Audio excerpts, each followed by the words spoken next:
जय हिंद मेरे प्यारे साथियों, आप सभी को आपके अपने YouTube channel physics with Pawan Prakash sir में स्वागत है। तो मेरे प्यारे साथियों, आज हम लोग देखने वाले हैं भारत के समान परिचय।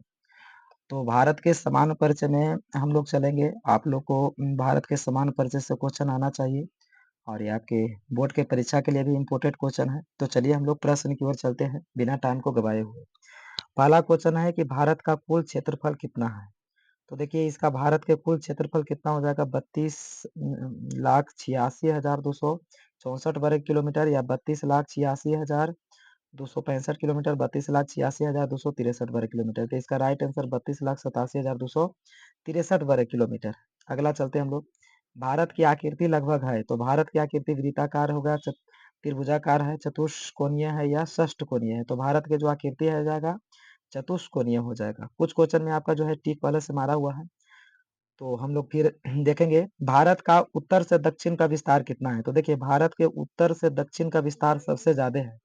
तो 3214 किलोमीटर है जो उत्तर से दक्षिण का विस्तार है। जिसमें टिक मारा हुआ है उसको ज्यादा नहीं बताएंगे।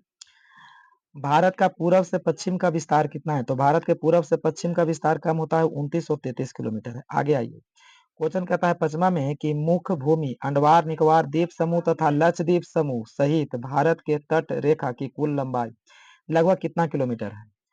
तो अंडमान निकोबार द्वीप समूह और मुख्य भूमि सभी को जोड़ देते हैं तो 7516 किलोमीटर होता है। तो यहाँ हम लोग को ऑप्शन दिया है 7517। तो ये राइट आंसर क्या हो जाएगा, 7517 किलोमीटर।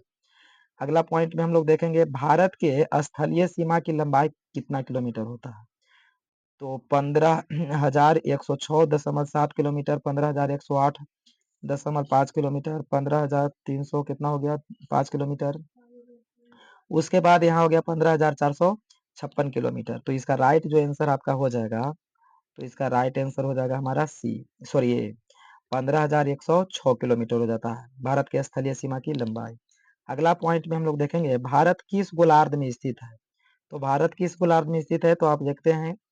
चलिए ऑप्शन हम लोग देख रहे हैं, उत्तर पश्चिम, उत्तर पूर्व, दक्षिण पूर्व या दक्षिण पश्चिम। तो देखिए, भारत है जो उत्तर पूर्व गोलार्ध में स्थित है। अगला पॉइंट देखिए, भारत का अक्षांशीय विस्तार है। तो भारत का अक्षांशीय विस्तार कितना है, 8 डिग्री 4 मिनट उत्तर अक्षांश से 37 डिग्री 6 मिनट उत्तरी अक्षांश तक। तो राइट आंसर इसका यही हो जाएगा। भारत के जो अक्षांशीय विस्तार होता है 8 डिग्री 4 मिनट उत्तर अक्षांश से 37 डिग्री 6 मिनट उत्तरी अक्षांश तक। नेक्स्ट पॉइंट की ओर हम लोग चलते हैं। नेक्स्ट पॉइंट में क्या कहता है कि भारत का जलीय एवं स्थलीय दोनों क्षेत्र मिलाकर अक्षांशीय विस्तार कितना होता है। तो भारत के जब जलीय और स्थलीय दोनों मिला देते हैं तो 6 डिग्री 45 मिनट से लेकर कितना हो जाता है, 37 डिग्री 6 मिनट। तो हमारा 6 डिग्री 45 मिनट इसमें किसी में ऑप्शन नहीं दिया गया है। तो इसका राइट आंसर हम लोग को डी हो जाएगा, इनमें से कोई नहीं। अगला पॉइंट की ओर हम लोग बढ़ते हैं। अगला पॉइंट में आपका क्या कहता है, 10वां क्वेश्चन में। 10वां क्वेश्चन में आपको कहता है कि भारत का देशांतरीय विस्तार है। तो भारत का देशांतरीय विस्तार कितना होता है। तो देखिए, 68 डिग्री 7 मिनट उत्तर देशांतर से 97 डिग्री 25 मिनट उत्तरी देशांतर तक। तो भारत के देशांतरीय विस्तार उत्तर नहीं होता है, पूरब में होता है। तो 68 डिग्री 7 मिनट पूर्वी देशांतर से 97 डिग्री 25 मिनट पूर्वी देशांतर। तो इसका राइट आंसर यही हो जाएगा। ठीक है, अगला दिया गया है 68 डिग्री से 68 डिग्री नहीं होता है।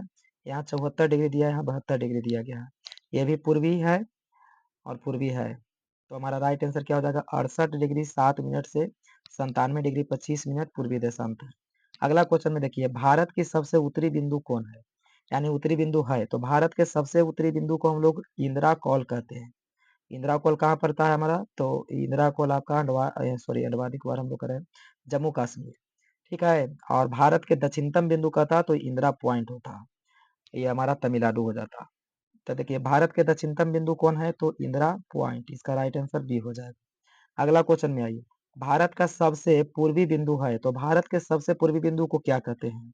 तो ये आप लोग के लिए एक मोस्ट इंपोर्टेंट बात हो गया, किविथू, गुहार मोती, इंदिरा कॉल, इंदिरा पॉइंट। तो इसका आंसर क्या हो जाएगा, तो भारत के अगर जो पूर्वी बिंदु कहेगा तो किविथू हो जाएगा, किविथू।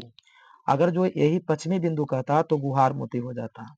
अगला क्वेश्चन की ओर हम लोग चलते हैं। चलिए, यही क्वेश्चन आ गया, भारत का पश्चिमतम पश्चिमी बिंदु है। तो भारत के पश्चिमी बिंदु क्या है, गुहार मोती हो जाएगा, भारत के सबसे पश्चिमी बिंदु। वर्तमान में भारत के कुल कितने राज्य हैं? तो वर्तमान में भारत के कुल 28 राज्य हैं और 8 केंद्र शासित प्रदेश हैं। नेक्स्ट क्वेश्चन की ओर चलते हैं। निम्नलिखित में से कौन सा राज्य की अवस्थिति भारत के पूर्वी अंचल में नहीं है? तो भारत के पूर्वी अंचल में कौन-कौन से नहीं है? तो देखिए बिहार है जो पूर्वी अंचल में पड़ता है, उड़ीसा है जो पूर्वी अंचल में पड़ता है, झारखंड है जो पूर्वी अंचल में पड़ता है, जबकि छत्तीसगढ़ पूर्वी अंचल में नहीं है। तो इसका राइट आंसर क्या हो जाएगा? छत्तीसगढ़। अगला क्वेश्चन की ओर हम लोग बढ़ते हैं। निम्नलिखित में से कौन सा राज्य भारत के पश्चिमी अंचल में सम्मिलित है? तो पश्चिमी अंचल में सम्मिलित कौन-कौन से है? तो राजस्थान पश्चिमी अंचल में आता है, गुजरात भी है और महाराष्ट्र भी है। यानी इसका राइट आंसर क्या हो जाएगा? डी हो जाएगा। भारत के पूर्वोत्तर के अंतर्गत कितने राज्य आते हैं? यानी पूर्वोत्तर राज्य में कितने राज्य आते हैं? तो पूर्वोत्तर आप जानते हैं कि कुल 8 राज्य मिला करके पूर्वोत्तर राज्य बनाया गया है। अगला ये, भारतीय मानक समय कितने राज्य से होकर के गुजरता है? तो भारतीय मानक समय कितने राज्य से होकर के गुजरते हैं? तो भारतीय मानक जो समय है, कुल टोटल आपके 5 राज्य से होकर गुजरता है। तो इसका राइट आंसर क्या हो जाएगा? 5। तो वीडियो आप लोग को अच्छा लगे तो लाइक और सब्सक्राइब करिएगा और आप लोग को जो भारत की जानकारी कैसे लगा, ये भी कमेंट बॉक्स में शेयर ज़रूर करिएगा। मिलेंगे नेक्स्ट वीडियो में, धन्यवाद।